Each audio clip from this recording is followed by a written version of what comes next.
Welcome to Transformative Principle. This is episode 288. Wow. Over 5 years of doing this, haven't missed a single week. And I just thank you for showing up every week and listening and learning from the amazing people that I've had on as guests. It just amazes me what I've been able to learn from doing this and what you learn from listening to it. Not because of me, but because of the amazing people that I am lucky enough to get on the podcast. Today, however, it's just going to be me. I'm doing a solo episode. And when I do these solo episodes, I want to make sure that I'm doing something that is specifically for you, that's usable right away for you. So that's what we're going to talk about. We're going to talk about goal setting. And, I'm not sure what your exposure has been to goal setting, but it has been something that has totally changed my life and made it so much better. Before I get there, though, I do want to share a little celebration. This week, the podcast reached over 500,000 downloads. That is pretty incredible. And, if you are listening to this, that is because of you. And I want to say thank you personally. And it just means the world to me. So thank you very much for listening and for sharing it and sharing what you're learning with others. So let's get into what's going to be usable in your life right now with goal setting. So I'm going to start by sharing a story about my son. So I have 4 kids. First 2 are girls, and those 2 just love school. But when it came time for my son to enter elementary school, he was just not having it. He did not want anything to do with school. He wanted to stay home, and he didn't want to go someplace else and be with people he didn't know. And it started out as just like, oh, I don't want to do that, the normal things that kindergartners go through. But then it escalated and got really difficult.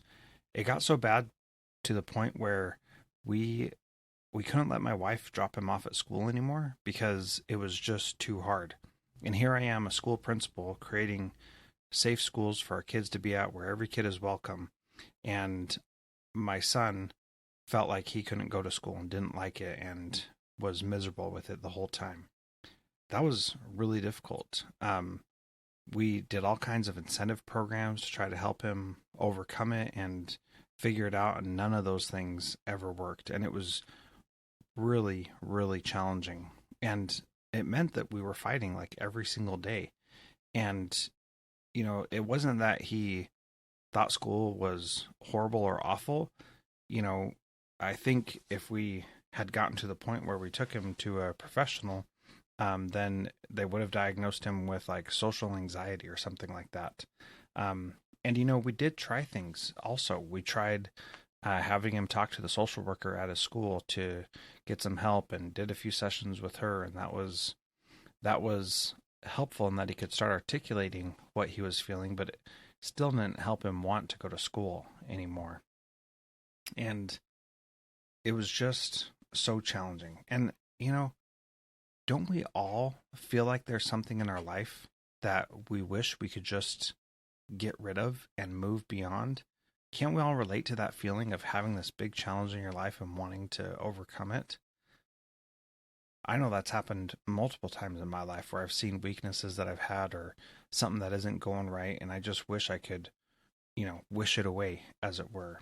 And, we did all these things, and just my wife is heartbroken. I feel like a failure as a principal and a dad. And with all the things we tried, the incentive charts and everything, nothing at all ever seemed to work. And it was so discouraging. And then something finally did work. So to understand that, we have to go back about 2 years before this finally worked. And I say that not because I'm trying to give you like a quick fix, because there aren't quick fixes to anything. You know that. There's not quick fixes. So things take time, and we need to be prepared for them and work towards them and be patient while we're going through the struggle.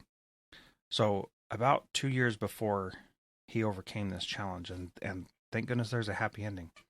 2 years before he overcame this challenge, we started setting goals as a family.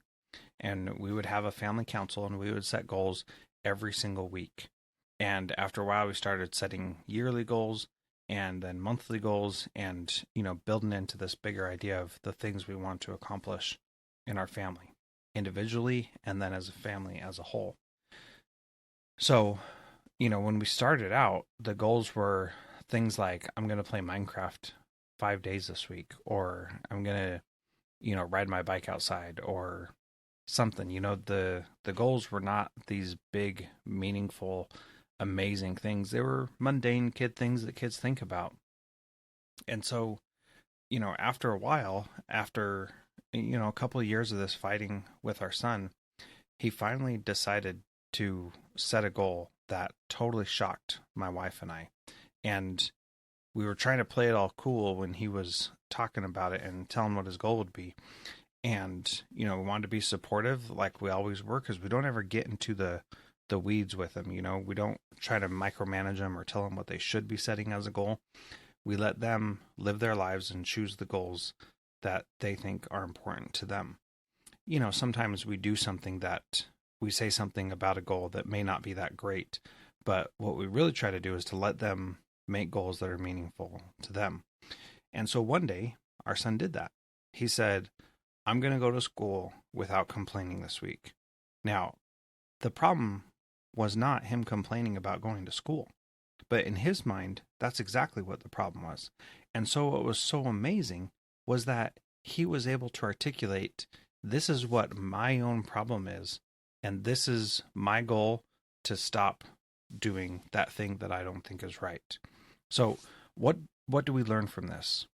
We learn, one, that all of our extrinsic motivation, all the things we were doing to try to get my son to change, none of that worked. We could not get him to change. Only he could do that by recognizing that he personally wanted to change. And isn't that true with all of us? We don't change until we decide that we are the ones who want to change. So he set this goal, and then all of a sudden, this problem pretty much just went away.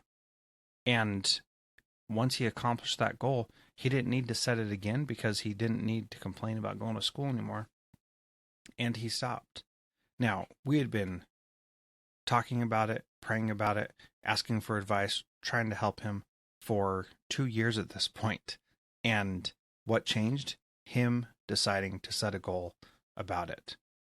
And like I said, that is true with all of us. The extrinsic motivation doesn't work, but when we have something that we believe we want to change, it does work.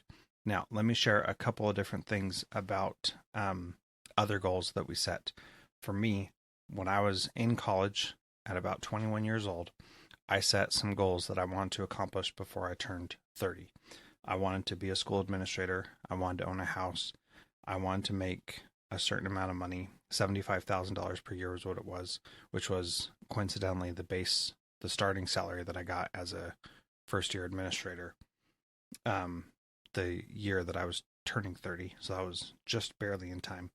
And I wanted to have all my student loans paid off. Now, setting those big goals, long-term goals at that time that was great, and that was powerful, and it was awesome. But that paled in comparison to hearing my son set his own goal. My youngest daughter, one of the yearly goals she set when she was in December of her kindergarten year was that she wanted to read chapter books by the end of the year. And so she set that goal, and then she did it. And she worked really hard and put the time and effort in and was determined to be able to read. Now, we didn't ever say you should set a goal to read. She just said that's something that she wanted to do. And when she had her mindset on it, she was able to do it. My other daughter wanted to read 3 million words in a year of school. And she was using a program at school that allowed her to track that. When she would read a book, she would put it in, and it would, tell her how many words were in the book. And so that was a way that she was able to read over 3 million words. And that was an amazing thing too, because she put in the time, effort, and work to make that happen. My other daughter, who's a teenager, and that comes with all the teenage drama that they have, she made a goal to not complain about doing her chores, and wanted that to be a long-term goal. And again, as we look at all these goals, it's about the person deciding the kind of person that they want to be. Now, can you imagine what school would be like if we just set goals with kids on a regular basis and we helped them become the kind of people that they wanted to become? And I've done this with kids, especially with kids that are really challenging in behavior situations at school. Nobody likes being like that. Nobody likes getting in trouble all the time. And so setting goals with these kids about what they want to become is a really powerful experience. Now, we're nothing fancy. The way we set these goals is we just sit down and ask, what do you want your goal to be this week and this month and this year? And we talk through it and we evaluate each week how we did. That power of accountability, where they have to say whether or not they did something, it really does help, especially when they're the one who sets the goal. There have been times when they haven't come up with a goal or they can't think of anything. And so in the interest of expediency, we just say, well, make this your goal. Guess what they never accomplish when we set the goal for them? Their goal, because it's not their goal. It's our goal. So we use a very simple piece of paper, which you can actually download for yourself. You can just go to ourfamilycoach.com, one of the websites that I have, and you can download that goal setting sheet and use it and adapt it for yourself. And I know that if you do this, you're going to see some major benefits in working with the kids that you're working with, whether they're your own kids or somebody else's kids or school kids. It doesn't matter. When you start setting goals and teach kids how to set a goal and be accountable for the result, amazing things happen. So once again, I want to thank you for listening. If you want to get our goal sheet, go to ourfamilycoach.com and you can download it there. And thank you so much for listening to Transformative Principal. And we'll have guests back next week. Thank you so much. You can reach out to me, connect with me at Jethro Jones on Twitter. Have a wonderful day.